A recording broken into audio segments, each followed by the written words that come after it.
On dit souvent que l'enfance est le temps de l'innocence. Mais les enfants peuvent se montrer cruels.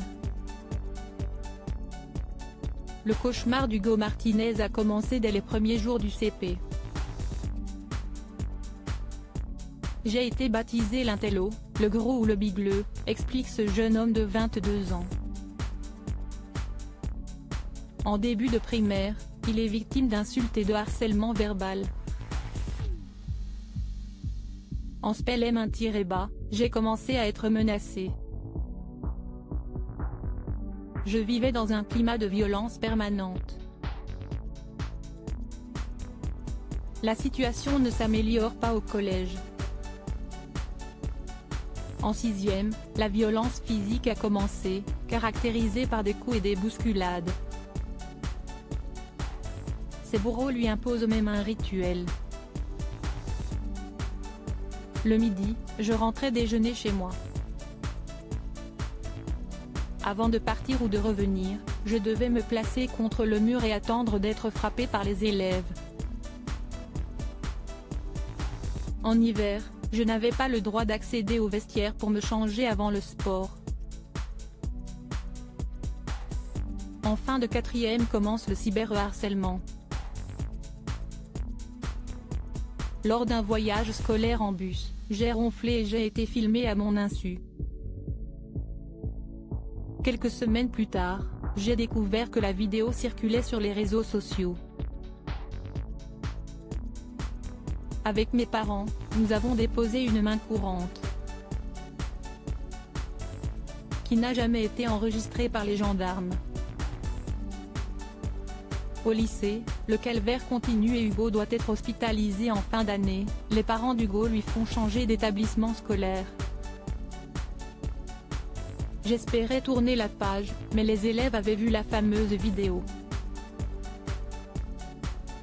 Il faisait des montages vidéo en remplaçant mon visage par une tête de cochon, me filmait quand je mangeais à la cantine, jetait mon sac dans les escaliers. Au lycée, le calvaire continue, et Hugo finit par craquer.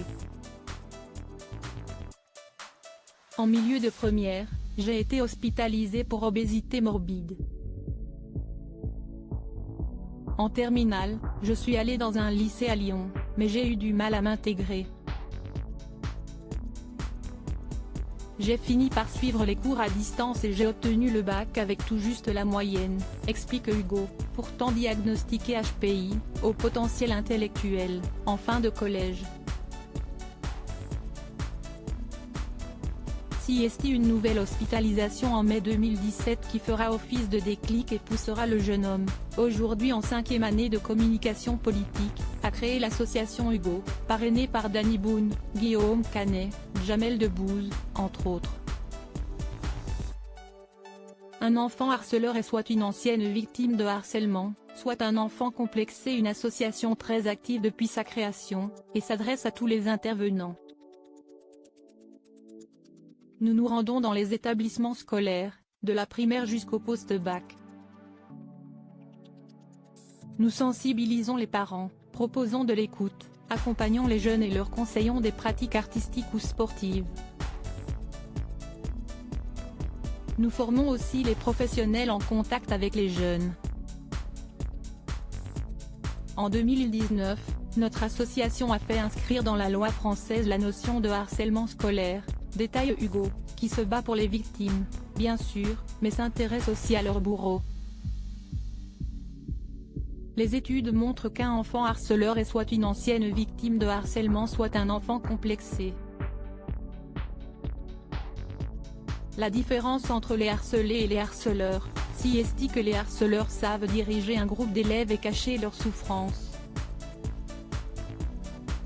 Nous leur apprenons qu'il y a d'autres manières d'exprimer leur mal-être que de s'en prendre aux autres, conclut le jeune homme, preuve vivante que le pardon fait avancer.